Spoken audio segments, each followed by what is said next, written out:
Sophie yang selalu merasa kosong. Sophie tinggal di kota Antwerp, Belgia. Usianya baru 25 tahun. Rambutnya pirang panjang sampai pinggang. Matanya biru terang, kulitnya putih bersih, dan tingginya 175 cm. Kalau jalan di jalanan kota, orang pasti menoleh karena wajahnya cantik banget. Mirip model iklan parfum mahal. Rumah keluarganya besar, 3 lantai, ada garasi untuk 2 mobil mewah.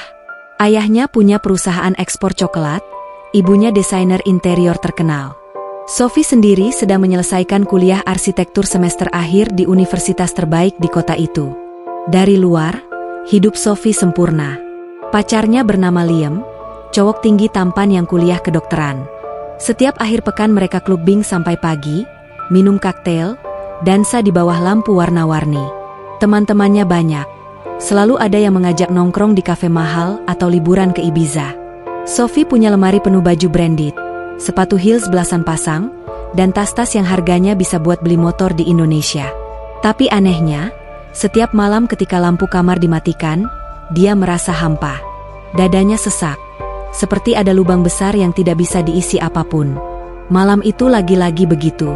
Sophie baru pulang dari pesta ulang tahun teman. Jam sudah menunjukkan pukul 3 pagi.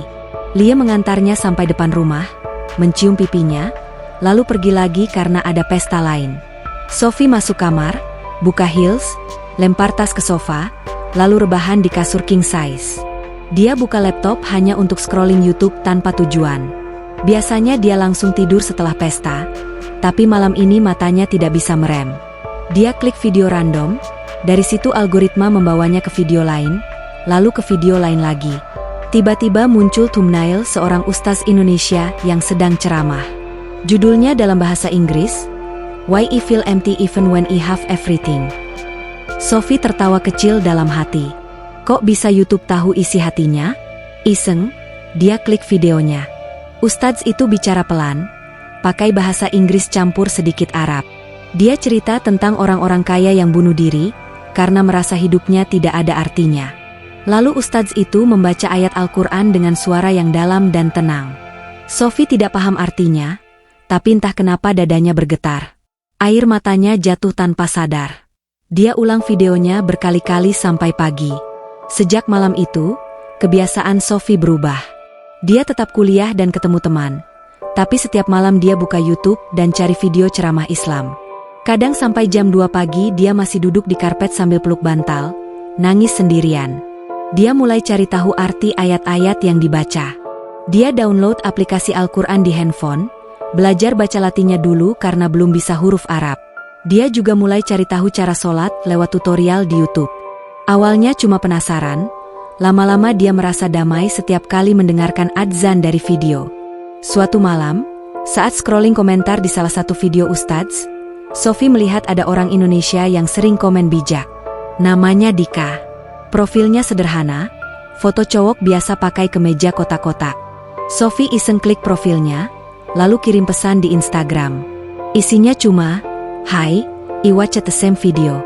Your comments are nice." Dika balas cepat, "Hai Sophie. From Belgium right? Wah jauh banget. Senang kalau videonya bermanfaat." Dari situ mereka mulai ngobrol. Awalnya cuma bahas video ceramah, lama-lama jadi ngobrol setiap hari.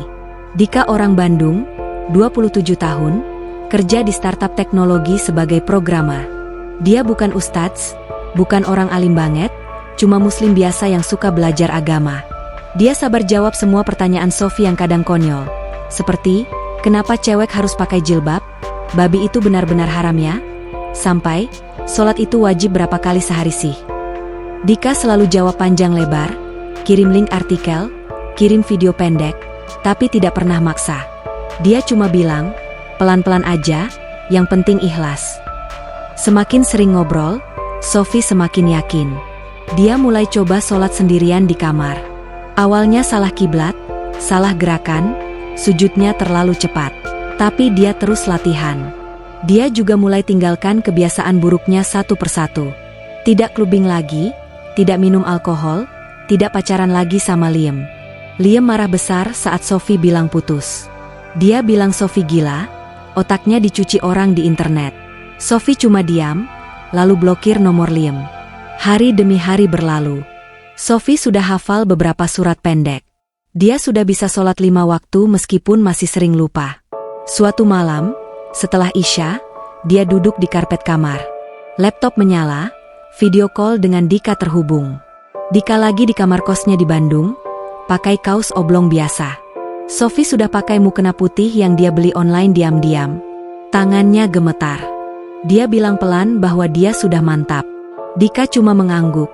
Matanya berkaca-kaca. Dia memandu Sophie mengucapkan syahadat dengan suara pelan tapi jelas. Sophie ulang kalimat itu 2 kali. Suaranya bergetar, air matanya jatuh ke mukena. Setelah selesai, dia diam lama. Dika cuma bilang, "Selamat ya, Sophie. Sekarang kamu sudah punya keluarga baru yang besar banget."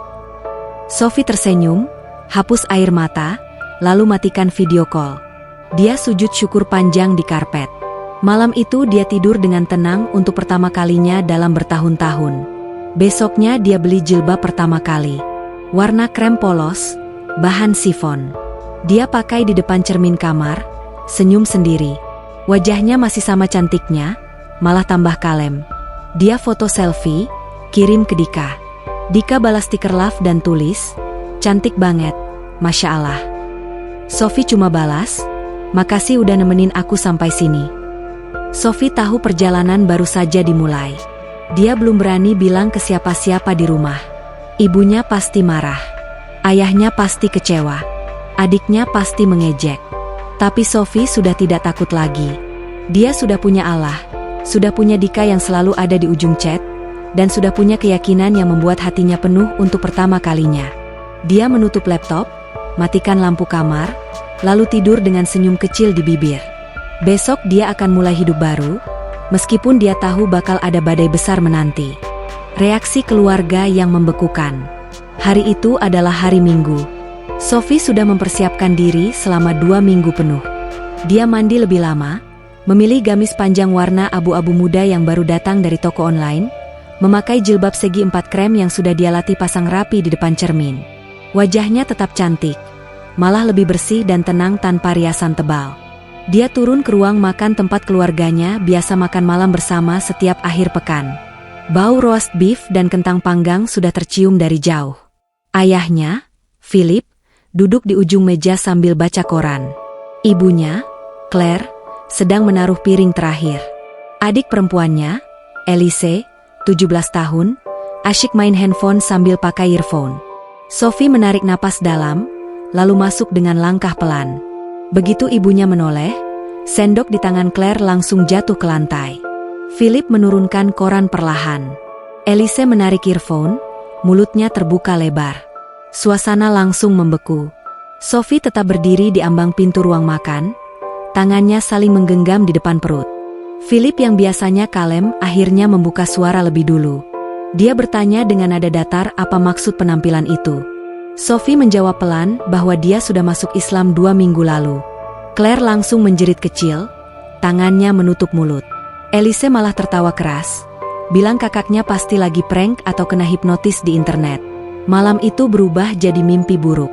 Claire menangis histeris sambil memukul meja, bilang anaknya sudah dirusak orang asing, sudah dicuci otak kelompok radikal. Philip cuma diam, wajahnya merah padam, urat di lehernya kelihatan menonjol. Dia akhirnya bangkit, masuk ke ruang kerja, dan mengunci pintu. Elise terus mengejek, ambil handphone, foto Sophie pakai jilbab, lalu kirim ke grup teman sekolahnya sambil ketawa. Sophie cuma berdiri di tempat, air matanya jatuh pelan tanpa suara. Setelah makan malam yang tidak tersentuh sama sekali, Philip keluar dari ruang kerja membawa koper kecil warna hitam. Dia taruh koper itu di depan Sophie, lalu bicara dengan suara dingin. Dia bilang mulai malam ini Sophie tidak lagi dianggap anak rumah ini kalau tetap memakai kostum itu dan memeluk agama yang dia sebut agama teroris. Claire menangis di sofa, badannya gemetar. Elise malah rekam video sambil bisik-bisik. "Kakakku gila, guys." Sophie tidak membantah apa-apa. Dia naik ke lantai 2, masuk kamar, mulai packing. Dia cuma bawa pakaian yang benar-benar dia butuhkan. 3 gamis, 4 jilbab, mukena, Al-Quran kecil, laptop, paspor, dan dompet. Sisanya dia tinggalkan. Foto keluarga di meja samping tempat tidur dia balik supaya tidak melihat wajah mereka. Dia turun lagi dengan koper kecil dan tas ransel. Claire masih nangis di sofa, tapi tidak menoleh sama sekali. Philip berdiri di depan pintu utama, tangannya memegang kunci mobil, matanya lurus ke depan. Begitu pintu dibuka, udara dingin malam Antwerp langsung menusuk kulit Sophie. Dia menarik koper di atas jalan batu yang licin. Begitu sampai gerbang, dia dengar pintu rumah ditutup keras dan dikunci dari dalam. Sophie berdiri sendirian di trotoar, napasnya membentuk asap putih di udara dingin. Dia buka handphone, buka aplikasi tiket pesawat, lalu langsung beli tiket termurah ke Jakarta untuk keberangkatan besok pagi. Harganya mahal sekali, hampir habis semua tabungannya, tapi dia tidak peduli. Malam itu dia menginap di hotel bandara yang murah. Kamarnya kecil, bau rokok, tapi Sophie tidur nyenyak karena tahu dia sudah memilih jalan yang benar. Pagi harinya dia check-in sendirian. Dia pakai gamis abu-abu dan jilbab krem yang sama. Orang-orang di bandara banyak yang menoleh. Ada yang senyum ramah, ada yang melotot curiga. Sophie cuma senyum kecil, lalu masuk pesawat. Penerbangan 17 jam terasa panjang, tapi dia habiskan dengan baca Al-Quran di handphone dan tidur. Pesawat mendarat di Soekarno-Hatta pukul 6.30 pagi waktu Jakarta. Udara panas langsung menyengat begitu pintu pesawat dibuka. Sophie keluar dari imigrasi dengan wajah lelah tapi mata berbinar. Dia pakai gamis yang sudah agak kusut, jilbabnya masih rapi.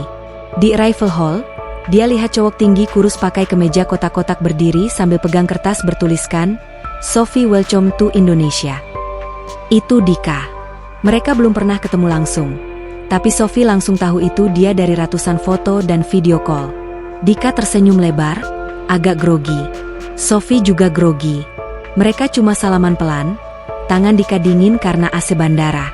Dika bawa koper Sophie, lalu mereka naik taksi online ke arah Tebet. Di dalam taksi, Sophie cuma bisa melotot lihat macetnya Jakarta pagi hari, motor yang nyelinap-nyelinap, dan pedagang yang jualan di pinggir jalan. Panasnya beda banget sama Antwerp. Keringat langsung mengalir di punggungnya meskipun AC taksi nyala kencang. Mereka sampai di kosan cewek di Tebet yang sudah Dika cariin sebelumnya. Bangunannya 3 lantai, catnya agak mengelupas, tapi bersih. Kamar Sophie di lantai 2, ukurannya 3x3 meter, ada kasur tipis, lemari kayu kecil, dan kamar mandi dalam yang airnya kadang mati. Sewanya murah banget dibanding harga apartemen di Belgia. Sophie taruh koper, lalu duduk di kasur sambil buka jilbab. Rambut pirangnya yang panjang langsung tergerai. Dika cuma berdiri di pintu kamar, tidak berani masuk karena aturan kosan cewek. Hari pertama di Indonesia, Sophie langsung kena culture shock berat.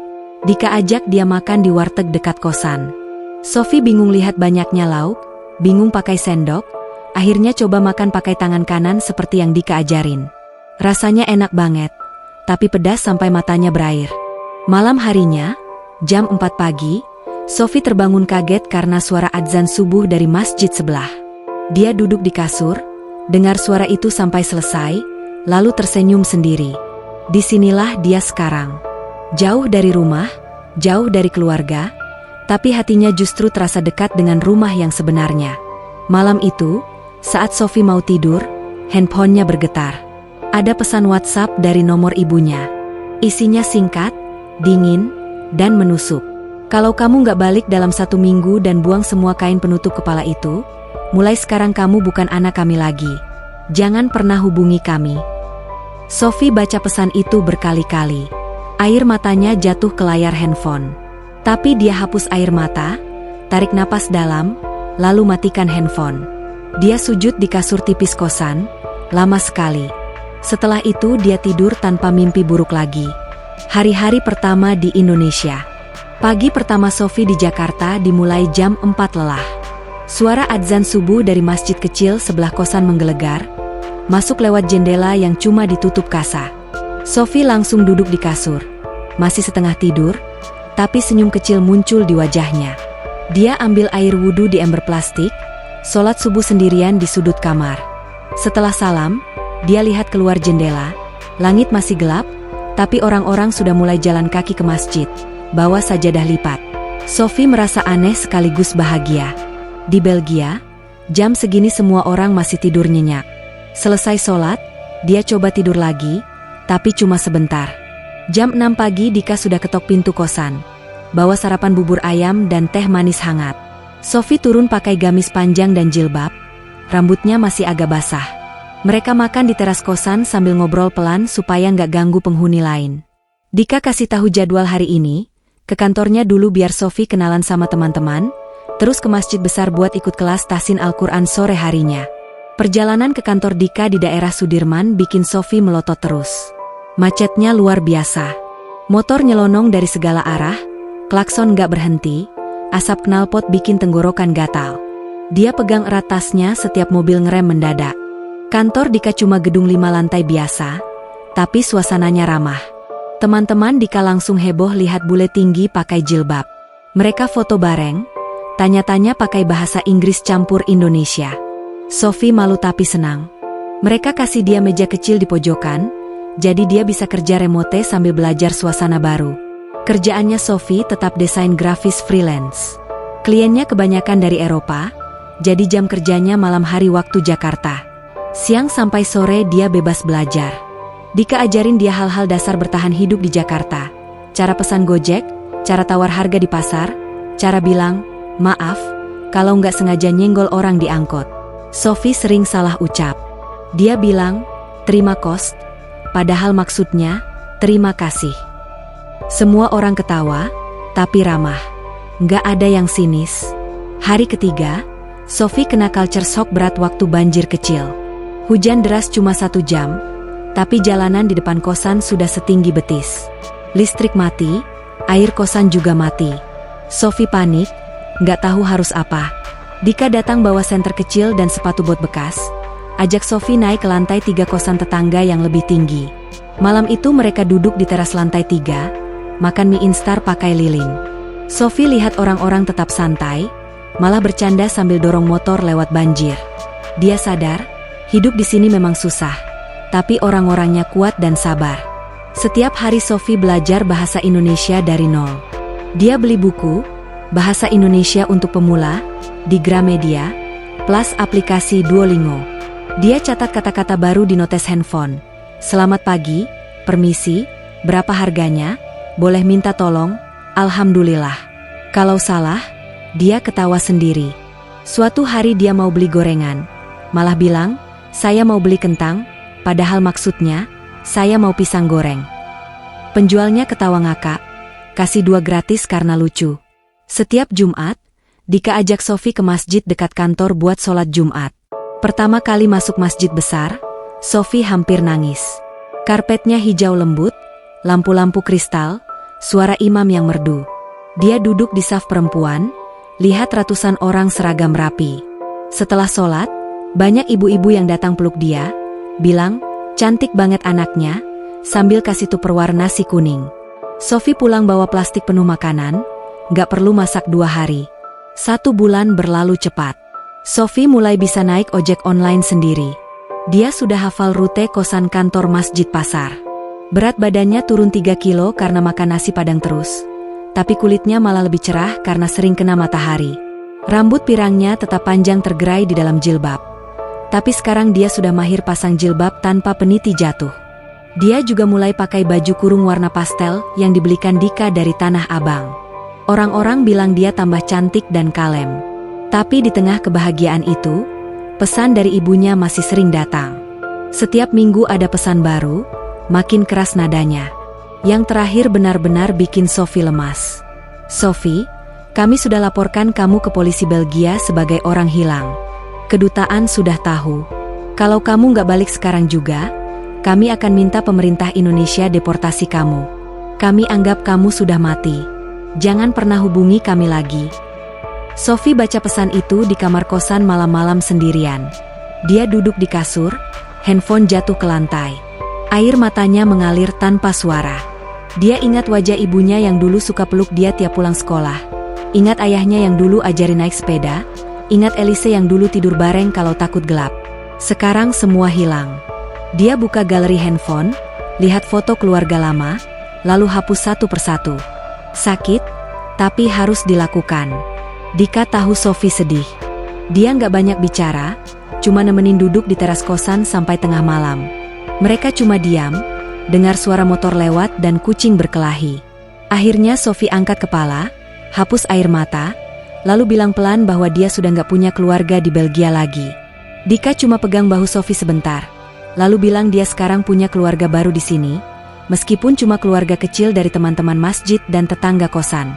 Malam itu Sophie tidur dengan bantal basah. Tapi pagi harinya, saat adzan subuh berkumandang lagi, dia bangun dengan wajah lebih tegar. Dia wudhu, sholat, lalu buka laptop dan lanjut kerja. Dia tahu perjalanan masih panjang. Jakarta panas, macet, banjir, dan kadang bikin capek banget. Tapi setiap kali suara adzan terdengar, setiap kali ibu-ibu masjid peluk dia, setiap kali Dika jemput pakai motor butut, Sophie merasa dia sudah berada di tempat yang benar. Rumah barunya mungkin sederhana dan penuh tantangan, tapi di sini dia merasa hidup. Sophie jatuh cinta sama Indonesia dan Dika. 4 bulan sudah Sophie tinggal di Jakarta. Badannya sudah terbiasa panas, perutnya sudah kuat pedas, lidahnya sudah hafal rasa rendang dan sate kacang. Dia sekarang bisa naik Transjakarta sendirian, bisa nawar baju di Tanah Abang sampai penjualnya geleng-geleng kepala, bisa ikut ngobrol pakai bahasa Indonesia meskipun masih sering salah gramar. Orang-orang di masjid sudah memanggil dia Mbak Sophie atau Uhti Bule. Setiap pulang sholat maghrib, pasti ada yang nyodorin makanan gratis, kolplay, kue apem, atau es blewah. Sophie mulai suka pakai baju kurung dan batik. Dika sering ajak dia ke pasar malam Pasar Gembrongan atau ke Manggarai beli kain murah. Sophie yang dulu cuma pakai dress pendek dan heels, sekarang senang banget kalau dapat batik motif parang warna biru tua. Dia pakai jilbab segi 4 yang lebih lebar. Warnanya soft, cocok sama kulit putihnya. Banyak orang bilang dia tambah cantik. Auranya kalem, matanya lebih bercahaya. Sophie cuma senyum kalau dipuji. Dia tahu yang bikin dia cantik bukan kainnya, tapi hatinya yang sekarang penuh. Hubungan dia sama Dika makin dekat. Setiap hari Dika jemput ke kosan jam 5 sore, naik motor Supra 2004 warna biru metalik yang bunyinya agak berisik. Mereka makan malam di pinggir jalan, kadang cuma pecel lele atau martabak manis. Dika nggak pernah ajak ke mall atau restoran mahal. Dia tahu Sophie lagi hemat, tabungannya tinggal sedikit. Sophie malah senang. Dia lebih suka duduk di warung plastik sambil lihat orang-orang lewat daripada duduk di kafe ber-AC. Suatu akhir pekan, Dika ajak Sophie ke Bandung buat ketemu keluarganya. Perjalanan 3 jam naik travel. Sophie duduk di sebelah Dika, jendela dibuka sedikit supaya nggak mabuk. Begitu sampai rumah Dika di daerah Dago Pakar, Sophie langsung disambut hangat. Rumahnya sederhana, 2 lantai, halaman kecil penuh tanaman cabai dan kemangi. Ibu Dika, Bu Nining, langsung peluk Sophie sampai mukena ibunya basah air mata. Ayah Dika, Pak Asep, cuma tersenyum lebar sambil jabat tangan kuat-kuat. Malam itu mereka makan liwet bareng di tikar. Ada ikan asin, sambal terasi, lalapan, dan nasi hangat dari dandang. Sophie makan pakai tangan, lahap banget. Semua orang kaget lihat bule tinggi makan ikan asin seenak itu. Adik Dika yang masih kuliah, namanya Rian, terus foto-foto Sophie buat diposting di Instagram. Captionnya, "Kakak ipar dari Belgia makan ikan asin lebih lahap dari gue." 2 hari di Bandung, Sophie diajak keliling. Ke Lembang, ke Pasar Baru, ke Masjid Al-Uhwah yang megah. Ibu Dika belikan dia kain batik tulis lengkap sama selendangnya. Sophie pakai langsung, difoto bareng seluruh keluarga besar. Mereka bilang Sophie mirip bidadari yang turun ke bumi. Sophie malu, pipinya merah. Tapi dia senang banget. Keluarga Dika nerima dia apa adanya. Gak peduli dia bule, gak peduli dia mualaf baru, gak peduli dia gak bawa apa-apa. Pulang ke Jakarta, Sophie dapat email panjang dari ayahnya di Belgia. Isinya dingin dan resmi. Philip bilang warisan keluarga sudah dicoret namanya. Rekening ban bersama yang dulu dipakai buat kuliah juga sudah dibekukan. Sophie cuma baca sekali, lalu hapus email itu. Dia duduk di kasur kosan, tarik napas panjang, lalu buka Al-Quran kecilnya. Dia baca ayat tentang sabar dan rezeki dari Allah. Setelah itu dia tersenyum kecil. Dia tahu uang bisa hilang, tapi iman gak akan pernah diambil orang. Dika tahu Sophie lagi susah uang. Dia diam-diam kasih amplop berisi 5 juta rupiah. Katanya titipan dari ibunya. Sophie nolak, tapi Dika paksa. Akhirnya Sophie terima, tapi janji bakal balikin 2 kali lipat nanti. Dari situ Sophie kerja lebih keras. Dia buka jasa desain logo di Fiverr, buka kelas online ngajar bahasa Inggris buat anak SMA, dan mulai bikin konten YouTube kecil-kecilan tentang mualaf bule di Indonesia. Subscribernya pelan-pelan naik, dari ratusan jadi ribuan. Satu malam, setelah Isya, Dika jemput Sophie ke masjid dekat kosan. Mereka duduk di tangga masjid yang sepi. Dika kasih kotak kecil warna biru. Di dalamnya ada cincin perak polos dengan ukiran kaligrafi, Allah, kecil. Dika bilang dia sudah nggak tahan lihat Sophie sendirian terus. Dia ingin nikahi Sophie, sederhana saja, nggak perlu mahal. Sophie cuma diam, matanya berkaca-kaca. Dia angguk pelan. Mereka pelukan sebentar di tangga masjid, nggak ada orang lihat. Sejak malam itu, Sophie resmi jadi calon istri Dika. Mereka mulai nabung bareng buat nikah. Sophie jual laptop lamanya yang mahal, beli laptop biasa yang penting bisa kerja. Dika ambil kerja sampingan bikin website malam-malam. Mereka mimpi punya rumah kecil di pinggir Jakarta, cukup buat 2 orang, nanti kalau ada anak bisa ditambah kamar. Sophie sekarang benar-benar jatuh cinta sama Indonesia. Dia suka banget tiap buka puasa bareng tetangga kosan. Suka tiap ada takjil gratis di masjid. Suka tiap ibu-ibu kasih dia makanan tanpa diminta. Dia suka lihat orang-orang tetap tersenyum meskipun hidup susah. Dia suka adzan yang selalu tepat waktu. Dan dia suka Dika yang selalu ada, yang gak pernah marah meskipun Sophie kadang ngomel karena panas atau banjir. Satu hari, Sophie berdiri di balkon kosan lantai 3. Matahari terbenam di belakang gedung-gedung tinggi Jakarta. Langit orange campur ungu.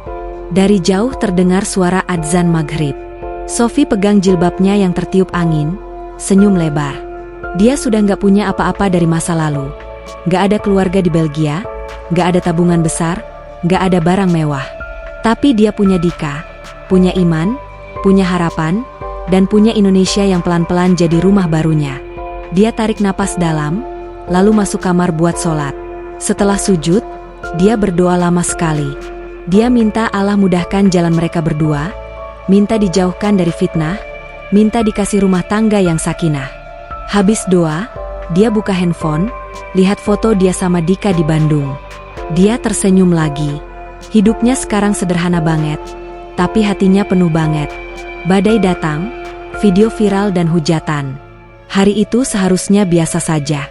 Dika mengajak Sophie ke pengajian akbar di Masjid Istiqlal, Jakarta.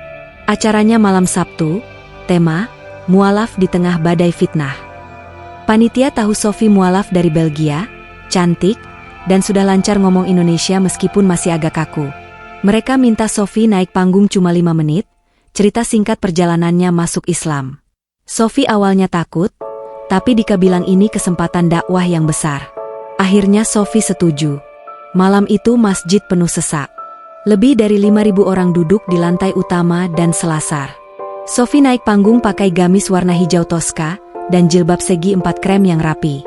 Lampu sorot terang banget sampai matanya silau. Dia pegang mikrofon, tangannya gemetar. Dia mulai cerita dari awal. Hidup mewah di Belgia, rasa kosong, ketemu video ceramah, chat sama Dika, syahadat sendirian, diusir keluarga, sampai pindah ke Indonesia. Suaranya pelan, tapi jernih. Orang-orang diam mendengarkan. Banyak yang nangis. Saat Sophie bilang kalimat, saya nggak nyesel sama sekali, karena saya sudah dapat keluarga baru yang lebih besar dari yang pernah saya bayangkan. Masjid langsung riuh tepuk tangan dan takbir. Acara selesai jam 11 malam. Sophie dan Dika pulang naik motor, senyum-senyum sepanjang jalan. Mereka nggak tahu, ada puluhan orang yang rekam cerita Sophie pakai handphone. Pagi harinya, salah satu video sudah diupload ke TikTok dengan judul, Bule Cantik Belgia Nangis Cerita Masuk Islam. Dalam 3 jam, 1 juta views. Malam harinya, 15 juta views. Video itu nyebar ke Instagram Reels, Facebook, Twitter, sampai YouTube Shorts. Tagar mualaf bule dan Sophie mualaf masuk trending nomor 1 di Indonesia. Orang Indonesia pada bangga. Komennya penuh doa dan hati love. Banyak yang bilang Sophie cantik banget. suaranya lembut, ceritanya bikin iman naik. Akun Sophie di Instagram yang tadinya cuma 3.000 followers langsung naik jadi 50.000 dalam 2 hari. Dia dapat ratusan DM dari anak muda yang bilang terinspirasi, ada yang bilang mulai pakai jilbab gara-gara Sophie, ada yang bilang mulai sholat lagi. Tapi di luar Indonesia, reaksi beda sekali. Netizen Belgia dan Eropa marah besar. Mereka bilang Sophie dicuci otak, diculik kelompok radikal, dipaksa pakai jilbab. Akun Instagram Sophie langsung diserbu hate comment dalam bahasa Belanda, Inggris, dan Prancis. Ada yang bilang, pengkhianat bangsa, lo dijual ke teroris, balik ke sini atau kami bunuh keluarga angkat lo di sana. Sophie baca satu persatu, badannya gemetar. Dia sampai muntah di kamar mandi kosan. Media besar di Belgia mulai muat berita. Judul-judulnya bombastis. Gadis Antwerp hilang, diduga direkrut ISIS di Indonesia, keluarga putus asa, anaknya jadi ekstremis. Stasiun TV nasional Belgia datang ke rumah orang tua Sophie. Claire dan Philip diwawancara sambil nangis. Claire bilang anaknya dulu normal, suka pesta, sekarang pakai kain penutup kepala kayak orang tertindas. Philip bilang mereka sudah lapor ke kedutaan dan Interpol. Mereka tunjukkan foto Sophie waktu kecil, rambut pirang pendek, pakai dress pink, buat bikin penonton kasihan. Di Indonesia, berita itu juga muncul di portal-portal online. Banyak yang bela Sophie, bilang itu fitnah, tapi ada juga yang mulai curiga. Beberapa tetangga kosan mulai ngomongin di belakang, jangan-jangan bener dia buronan ya. Sophie mulai takut keluar kosan sendirian. Dia pakai masker dan kacamata hitam kalau ke minimarket. Dika selalu jemput, nggak pernah telat. Seminggu setelah viral, Sophie dapat telepon dari nomor Belgia. Dia angkat karena kangen suara ibunya. Ternyata Claire. Suaranya penuh amarah dan tangis. Claire bilang Sophie sudah menghancurkan keluarga. Adiknya Elise diledekin di sekolah, ayahnya stres sampai masuk rumah sakit. Claire suruh Sophie balik sekarang juga, buang jilbab, minta maaf di TV nasional Belgia, baru mereka mau terima lagi. Kalau tidak, mereka akan terus lapor ke polisi internasional. Sophie cuma diam, nangis tanpa suara. Telepon ditutup sepihak. Malam itu Sophie nggak bisa tidur. Dia duduk di kasur kosan, lampu mati, cuma cahaya handphone. Dika duduk di depan pintu kamar, nggak masuk karena aturan kosan, tapi nggak mau pulang. Mereka cuma diam sampai subuh. Adzan berkumandang, Sophie bangun wudu, sholat, sujud lama sekali. Habis sholat dia buka handphone. Blokir semua nomor keluarga Belgia, hapus semua foto lama, dan nonaktifkan komentar di Instagram. Tapi badai belum selesai. 2 minggu kemudian, ada surat resmi dari kedutaan Belgia di Jakarta. Isinya minta Sophie datang untuk klarifikasi status kewarganegaraan dan keamanan.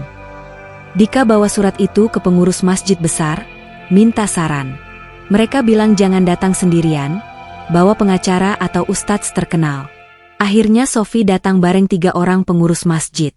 Di kedutaan, petugas cuma tanya-tanya biasa, lihat paspor, tanya apakah dia dipaksa atau diancam.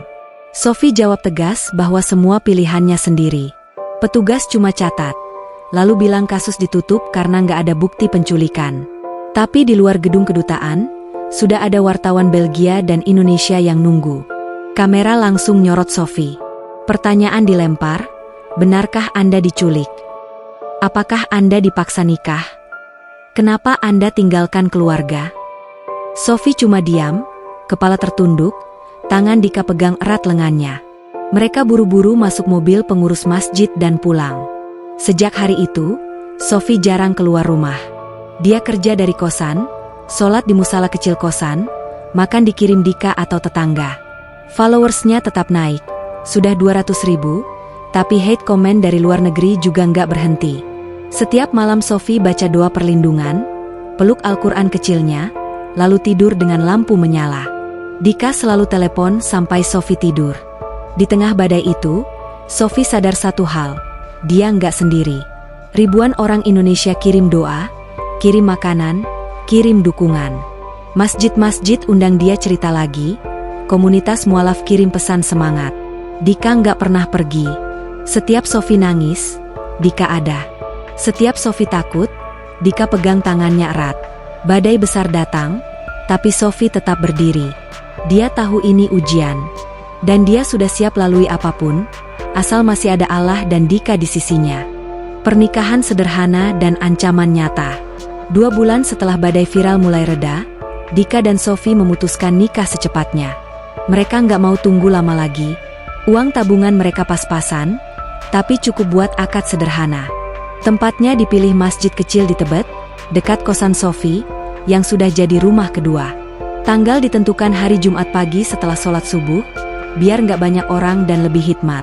Hari H, masjid dihias adanya, karpet merah baru, lampu-lampu kecil di langit-langit, dan backdrop kain putih bertuliskan kaligrafi, Masya Allah, yang dibuat teman Dika.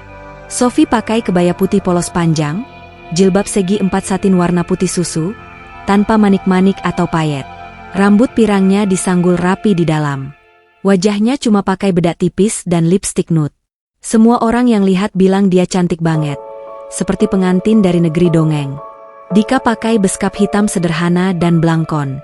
Dia duduk di depan penghulu dengan wajah tegang tapi senyum terus. Saksi cuma 2, Pak Asep, ayah Dika, dan Ustadz pengurus masjid. Tamu nggak lebih dari 50 orang.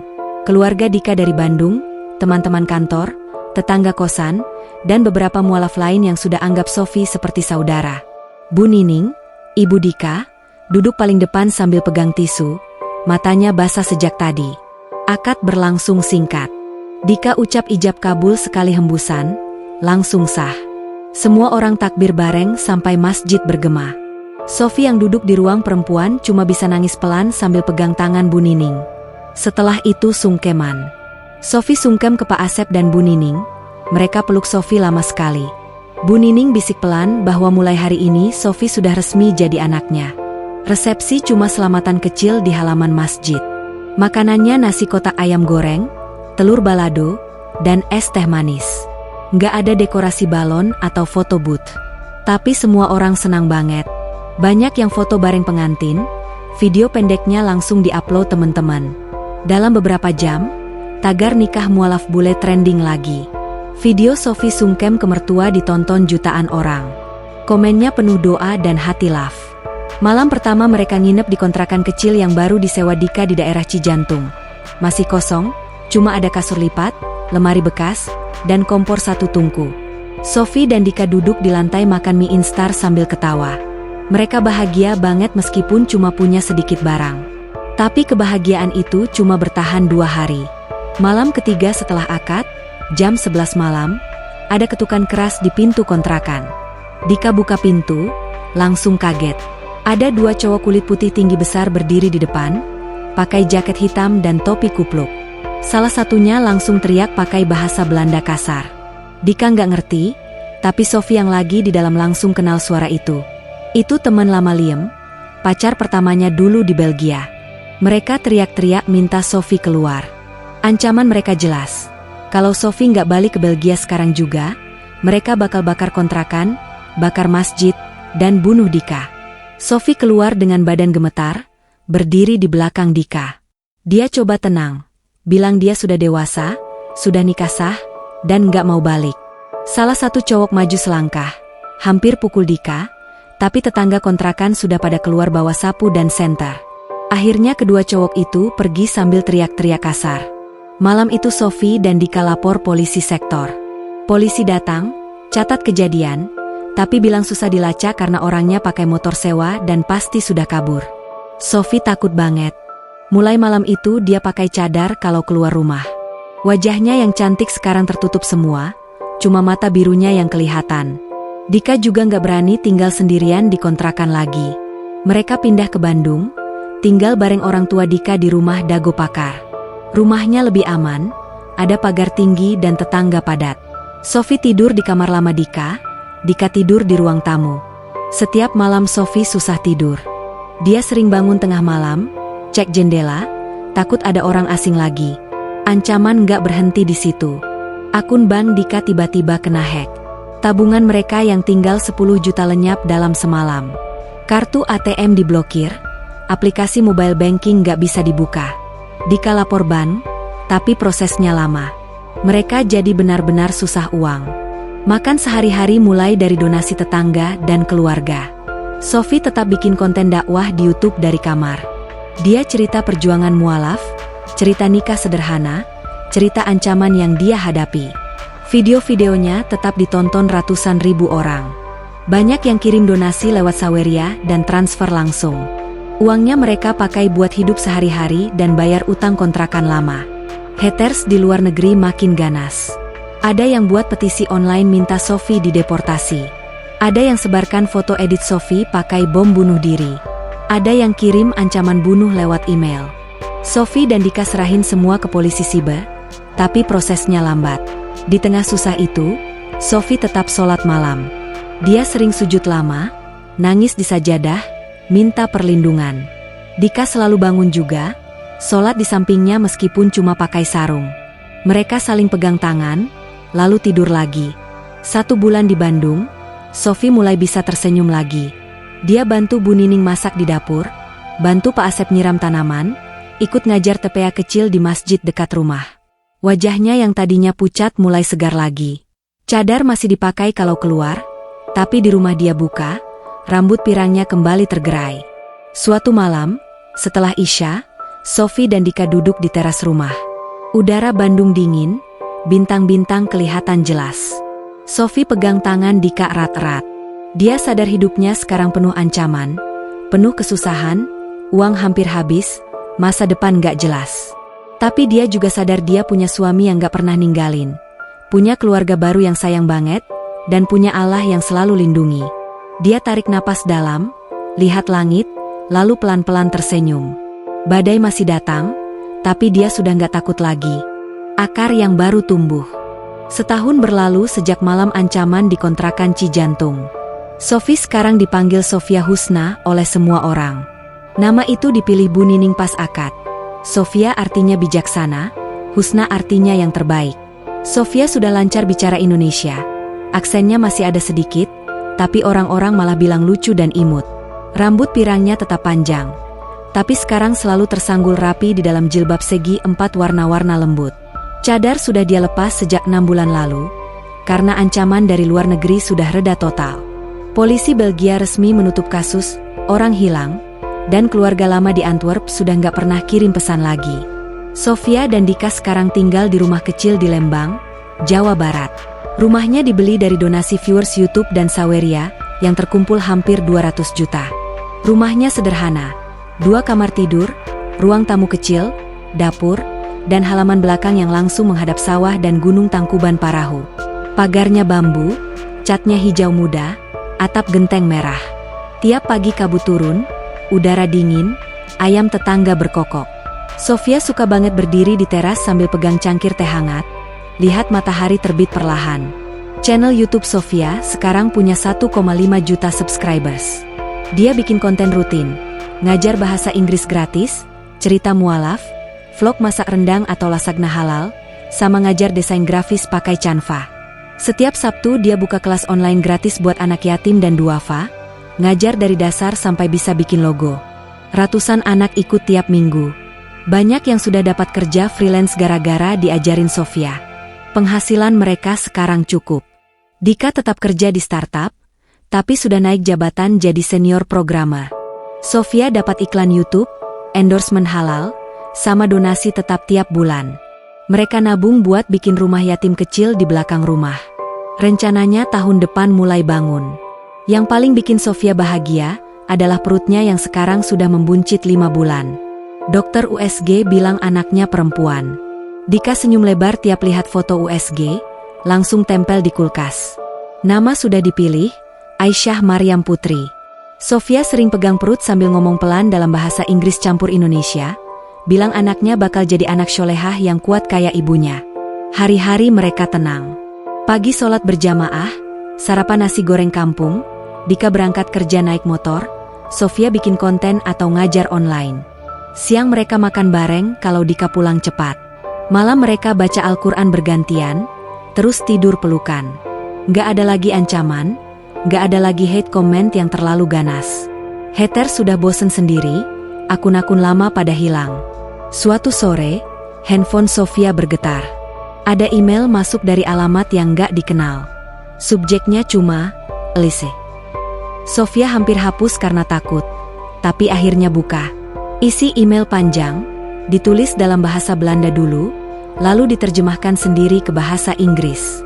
Pengirimnya Elise, adiknya yang dulu umur 17, sekarang sudah 19 tahun. Elise cerita dia kangen banget.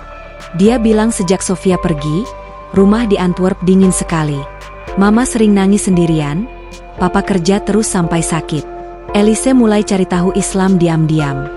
Dia beli Al-Quran terjemahan Belanda, sembunyi di bawah kasur. Dia sudah coba sholat beberapa kali di kamar, pakai handuk sebagai sajadah. Dia sudah nggak makan babi lagi, pura-pura vegetarian di rumah. Dia sudah nonton semua video Sofia di YouTube, nangis tiap malam. Di akhir email, Elise nulis, "Aku mau ketemu kamu, Kak. Aku mau belajar langsung dari kamu. Aku nggak peduli mama sama papa marah. Aku mau ke Indonesia. Tolong jemput aku." Sofia baca email itu sambil duduk di teras. Air matanya jatuh ke layar handphone. Dia pegang perutnya yang membesar, lalu nangis pelan. Dika pulang kerja, lihat Sofia nangis, langsung panik. Sofia kasih handphone, Dika baca, lalu peluk istrinya lama sekali. Mereka nggak bicara apa-apa, cuma pelukan di teras sambil lihat matahari terbenam. Malam itu mereka telepon Elise lewat WhatsApp video. Wajah Elise masih sama, rambut pirang pendek, mata biru, tapi sekarang lebih kurus dan ada lingkar hitam di matanya. Mereka ngobrol hampir 2 jam.